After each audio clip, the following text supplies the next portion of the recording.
So as you may gather from that, I'm not going to talk to you about technology, which is probably a good thing. I do, however, want to talk about data center design kind of at a wider level, because I think part of the issue is we all focus on the technology sometimes, and there are a number of other areas. One question, though, before I start. He says, trying to click, thank you. Who's actually heard of Ensono? Got one. Is that because you had a meeting with them earlier? Did I see you there? Oh, you got one later. Okay, you have. That's actually a higher percentage than I normally get, which is why I then have to put this slide up, which really annoys our marketing department. And the reason I do this is, clearly, you want to know why I've got something to say on the subject. Ensono are, bizarrely, given that I'm about to talk to you about multi-cloud world, the world's 5th biggest provider of mainframe managed services, as well as one of the UK's leading AWS and Azure partners. But we actually genuinely see the mainframe as part of the environment that we have to deal with. Does anybody here have a mainframe out of curiosity? Okay, cool. That's an even better percentage than people who've heard of us, which is probably the wrong way around, but never mind. And the reason I think this is important is when we look at the world we're living in, we did a survey with the Cloud Industry Forum last year, and something like 80% of people said, we want to do digital transformation, but, there's always a but, we can't because we've got all of this legacy stuff that's stopping us. And it transpired that actually some of the biggest legacy they had was the mainframe. And they were sitting there going, actually, we can't digitally transform while we have a mainframe in the world. Which, given that I'm in polite company, I'm not going to give you my one-word answer to, but actually I think it's how people are thinking about it. And then they were starting to look back, and I think a lot of it, quite frankly, is excuses. And one of the reasons is we're all under a little bit of pressure because we all have these things currently getting thrown at us. They're thrown at us by the press, they're thrown at us by people like me, dare I say it, also by the business. We have to do all of these things. We have to get quicker, get faster, make it more simple. Deliver more to the business at the end of the day. And hey, guess what? We actually have to do this quicker. And we have to do it with more and more and more velocity. And that's part of the problem we're struggling with at the moment is how do we take this world that's growing and changing shape, how do we take the stuff that we've had for years that actually is the value in our business in many ways, and how do we change it quicker and faster? And we've got a lot of pressures around us at the moment, and traditionally, IT, and I'm going to say traditionally because I know nobody in the room will be like this, but IT has always been the people who say, yeah, we work with the business. There's always this, we need to align IT in the business. I actually think that's rubbish. I think we actually need to embed IT in the business. We need to actually go one step further. But what we've always said is business, you can have whatever you want, but you need to come and talk to us so we can work out the appropriate infrastructure for you. And that's one of the problems, because what that does is it slows the whole process down. And that's where that velocity tails off at the end of the day. We need to change the way we think about that now. We need to not give this message out. And that's what I'm going to try and look at here is how do we de-risk the approach that we're taking so that we've got some consistency and some manageability in there, because ultimately we still have to operate what we have, or somebody has to operate what we have. It doesn't necessarily need to be us, but also to build that agility back in there. So most of us probably still have a data center of some sort. How you define that data center, whether or not that's a room in the office, whether or not that is a big data center built out in the office, like in the Crick building, as Alison was telling me earlier, built a whole new data center in there, or whether or not actually it's the fact that the data center is on the rise at the moment. Because we've got things like edge computing coming, we've got all the IoT devices that sit within our geography, within our landscape. Those are still technically data center components. So although people say the data center is dead, I think actually in some respects it's shrinking, but there are more of them. Shrinking but more numerous in many ways, which actually makes it even more complicated. What we also have is the huge rise in SaaS. You know, a lot of people are going to SaaS for the standard product now. Colo is becoming ever popular as people are trying to get rid of their own data centers, but they still need that stuff on site, the mainframe being a classic example of where do you put it in many ways. And then obviously there is the cloud. What we've also got is a couple of pressures around the outside, because we have the business buying the SaaS now. Yeah, I'm assuming we've all faced that example of we've discovered an application somewhere in our estate, we've gone that way to find out what it was, and we've discovered actually the marketing department's bought it, or the HR department's bought it, or the finance department's bought it, or anybody. And they've done it sometimes without reference to us, sometimes with reference to us. But that's causing a problem, because that is a whole multiple set in its own right. The cloud becomes pressured as well, because we have the partners up there trying to tell us what to do. AWS, Microsoft, Google, increasingly Google, are now sitting there saying, actually, this is what you need to do. This is how you need to run your infrastructure. These are the tools that you can have. And that's a challenge to us. It's great that we have all of that opportunity and that ability to find new things out there, but what we're finding is we're getting pressures from both sides, as well as what we're trying to do in IT. When I got the title of this, I thought multi-cloud world was an interesting phrase and a bit of a mouthful. It's a bit like, and I have to pause every time I say it, it's a bit like digital transformation. I struggle to say it because maybe it's because I'm just emotionally damaged by the whole thing, or maybe I've just got a speech impediment, I don't know which. But I've decided that actually what we need to do is we need to think of this differently. I don't like this notion of multi-cloud. I don't even like the notion of hybrid. Hybrid has a real kind of sense of transit, or a transitory sense about it. Everybody seems to think hybrid is on a journey to somewhere else. And the reality is, I don't think that will ever be the case. I'll take the mainframe as the example. You know, the mainframe is always going to typically exist as a physical thing, albeit that the cloud ultimately is a physical thing as well, but the mainframe is a much more tangible one. And it's interesting, we've got 3 people in the room. There was a statistic last year that said that in the UK there were 60 companies who bought a mainframe for the first time. They've suddenly seen it actually as a way forward, as opposed to something that needs to be gotten rid of, which is interesting when you kind of put that in the context that most people think of it as legacy. But if we think about this as digital infrastructure, and actually what you do is you wrap all of that up in one go, I think you get a much more compelling picture of what's going on. This is what we're looking at these days. And this is what I'm using as the multi-cloud world. It is all of these components that sit inside here comprise this digital infrastructure that we now need to deal with. Still got the word digital in it, because ultimately just infrastructure doesn't work. I'm trying to coin a new phrase here. And I've discovered that if you want to coin a marketing phrase in IT, it has to have the word digital in it. So we'll take this one for now. But the thing is, with that, what we get is we get a load of areas that we need to think about. And to me, these are the keys. I think the technology actually takes care of itself. If you assume that what you can do is you can pick the right technology for the right job and put it in the right place, that's kind of a given. How you do that becomes an interesting challenge. How you put some governance around that becomes interesting. But what we have here is we have a set of risks and a set of areas that are now so different to the way that we used to do them that I think it's worth talking about some of these. The good news is I'm not going to talk about all of them, because the bad news is I can probably speak for a day on each of them, but I'm not going to. I'm going to pick 4 for now, because I think these are the ones that quite often don't get looked at properly. Or they get looked at and people go, that's really difficult. And in fact, if we look at the first one, that's always been really difficult. It's something actually we've all spent years and years and years trying to build just inside the data center. How do we get a single view of what's going on? I hate the phrase single pane of glass, but it's an appropriate phrase. How do we understand whether or not what we have is working for our business? And how do we also define what's working and what's not, i.e. what those thresholds are? We've traditionally always had this kind of bottom-up look for infrastructure. We've always measured the CPU. We've checked the memory. We've checked the disk space. That's not really much use when half of it's all over the place, and you find that AWS or Microsoft are doing half of that for you. Your SaaS provider's doing some of that component for you. Some of it's in-house. But that doesn't give us that single view anymore. So what we've got to do is we've got to try and change it and look around the other way.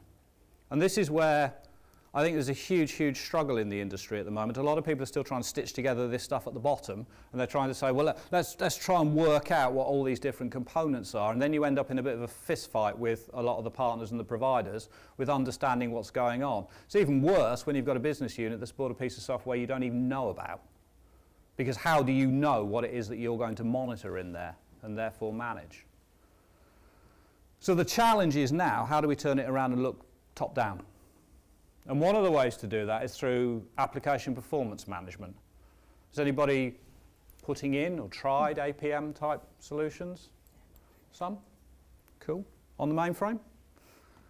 We take that as a management, they take care of it. Okay. Yeah, but it's still your application. See, that's the interesting one in there. I'll get to that in a minute when we work out how we beat each other up about issues. We take views from them, but it's their tooling. Okay. So you're starting to see it all in one place. Yeah, unfortunately, it's not integrated in a single pane of glass, but it's all available to the same team. As long as they look at two screens at once, which is, that's not wrong. And I think that stage in the process is really important. It's about hopefully being able to take the next step forward and maybe being able to look at this in the context of, right, I've got a critical application out there. One of the obvious ones is banking applications. You know, we all bank on our phones, but ultimately most of us are still talking to a mainframe through some middleware. But actually the application we've got is quite possibly sitting on a cloud. And it is a really complex route through. The thing is, if that breaks, if you're only measuring those components, you possibly won't even know that it's broken. And if you do, you won't know where. So half the art is then trying to take that view, the end customer view in, and saying, okay, let's look at that, let's work it out, but let's let the tooling tell us where the issue is. You know, is the issue out there somewhere? Is the latency out in that public cloud component? Actually, the mainframe won't break. Maybe the middleware's gotten a bit flaky. Maybe there's just a networking issue in there. I mean, there is a whole endless set of discussions to be had about how do you build the network in all of this? How do you build the security in all of this? And you need to be able to monitor all of those components as well. What you don't want is more monitoring applications than you've got applications or platforms. Because then you're going to have to try and join all of those together. And hey, guess what? What do you end up doing then? You end up monitoring the monitoring. Because the monitoring is so complex that actually it can fail. So I think there's a whole new approach that we need to take here that starts by looking application down and changing our view on all of this. I'm not going to give you all the answers to this, by the way. I'm just going to leave you with a load of questions at the end of it. I will say now, we do have a table out there. If anybody does want to come and talk, and I'm going to be around for the day, and I'm lucky I get to be sort of free and floating. If anybody wants to come and talk about some of the approaches to this, then feel free.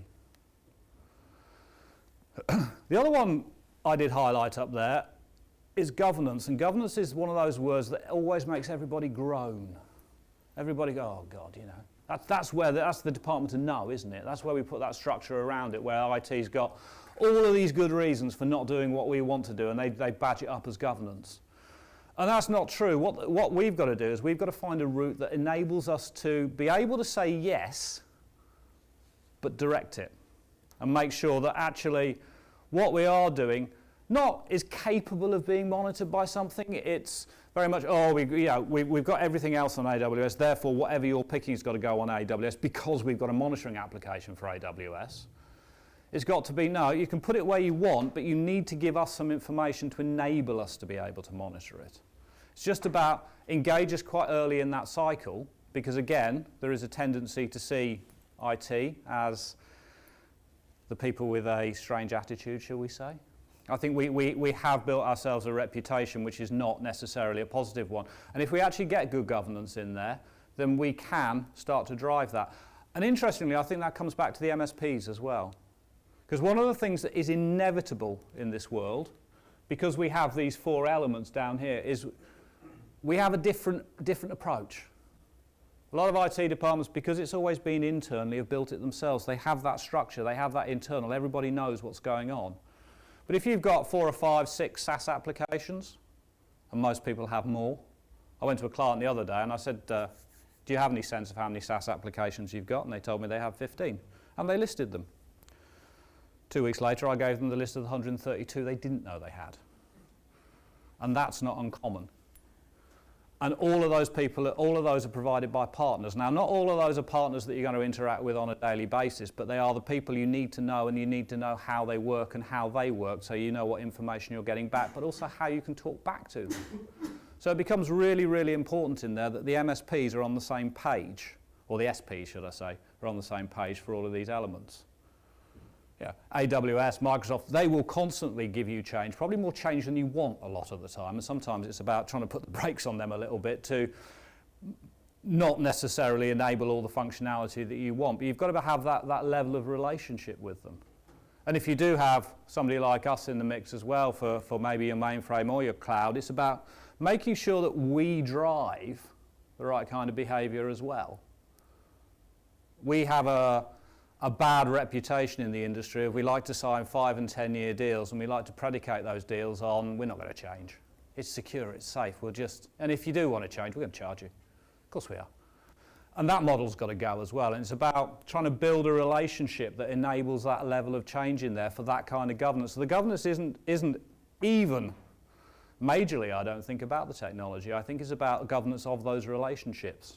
And that's why directions and expectations and delivery and improvement, all of those things relate to those partners. It's all about how you build that structure in there and make sure that it's consistent across the board and consistent across the internal IT as well.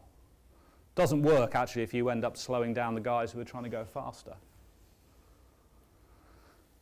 I do think, actually, maybe I should have put governance ahead of monitoring and then gone from monitoring incident response, because these are, I outsource my slides, what can I say, to my 12-year-old son. The issue is, once you've got monitoring, is how do you respond? And responding is difficult when you've got 10 people in the mix. And if you haven't got monitoring that tells you where the problem is, everybody's going to do that. And that still consistently happens. I go back more years than I care to remember, 20 odd years ago, when I actually got the bloke from BT and I got the bloke from HP, and I called them into the office and I put them in the meeting and I literally locked the door. I said, you're not coming out until somebody tells me what the problem was, because we couldn't tell from our monitoring at the time where the problem was. Neither of them was prepared to say, yeah, it's us. Did actually turn out it was neither of them, which was a bit embarrassing, but that's beside the point. I've dealt with them both since, you know, we're okay. But actually getting this unified incident response is really important. And actually one of the problems we do have in the world we live in at the moment is people are outsourcing service desks. That's quite a popular thing to get rid of these days. And I think that just puts a layer of complexity in here that you do not need. I actually genuinely think an organisation's service desk, the people who own the incident, the people who control the incident, needs to be internal, says the managed service provider. But really, genuinely, get it internal. Partly because I think it's communication. People like to hear bad news from people they know. Well, people don't like to hear bad news, but if they're going to hear it. But it also means you've got a joining element in there. It's all about actually keeping the connection between all of these different elements and making sure that they work efficiently, effectively, and deliver a result at the end of it. Because if you've got good monitoring, what you will find is you'll find degradation before you find failure a lot of the time. And if you can address the degradation before it fails, and you can deal with that internally, we're all in far better shape. But again, it's an area people go, that's gone out. It's gone out to the service provider. And we can't. We genuinely need to bring that one back in.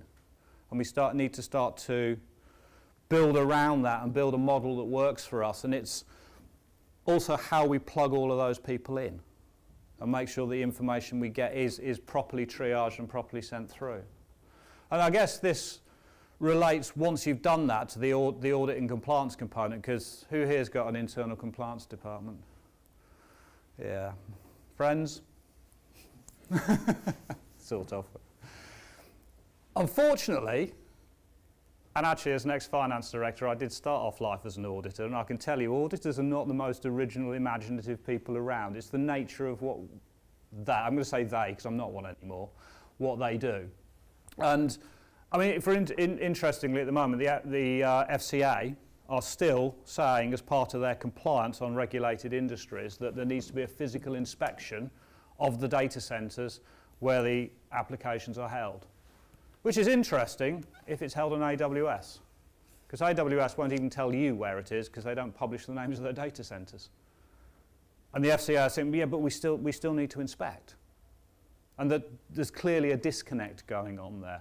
And we need to be able to work with these guys and say, well, look, there's different ways of verifying what's going on. There's different ways of approaching this. We have built an infrastructure or a compliance infrastructure around our operational infrastructure that allows you to see what you need to see to keep you happy, as happy as a compliance person can ever be, about what it is that you're seeing.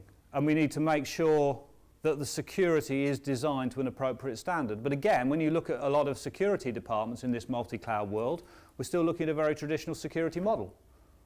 And that model doesn't work. So again, this is about how we establish and maintain and build that relationship with people.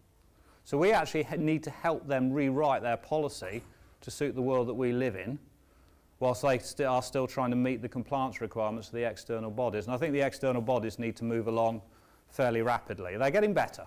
They are getting better. 2 years ago, I had a conversation with a guy from the FCA over email, where he told me categorically he was not going to accept public cloud in any environment that he had anything to do with. Till I replied and pointed out he just sent that mail to me through Office 365. They are moving along. And we all do live in that multi-cloud world. You know, a lot of us send emails like that. A lot of people say, actually, we only have one cloud vendor. We're an AWS shop. And they'll tell me that on an email sent through Office 365. And it's clearly not the case, and it's actually how do you join that up. One of the other areas there as well is what happens, and I'll say when rather than if it goes wrong. We have retention policies. We know we've got our logs for the last 7 years. We know that we can track back. But if you actually go to the default policies in a lot of the public cloud providers, they don't. You'll be lucky to get them for 28 days in many cases. And they won't retain them. What they'll do is they'll give you a mechanism to collect them and retain them, but they won't retain them themselves. And a lot of people have signed up to this and kind of thought, oh yeah, gone back, tried to get a log from 6 months ago, and the cloud providers have gone, we haven't got it. And you didn't ask for it. So it's about, again, building this consistency all the way through. So I guess this comes down to what does need to change in here. And I always look at any IT in this world, and this isn't a unique view. I think sometimes the order in which we put them is unique. But hey, guess what? As a psychologist, I put people at the top. Because people are actually the weakest link in all of this. Not necessarily in the way they work or the way they think, but actually how we buy, how we construct, how we build the ideas that we're trying to construct.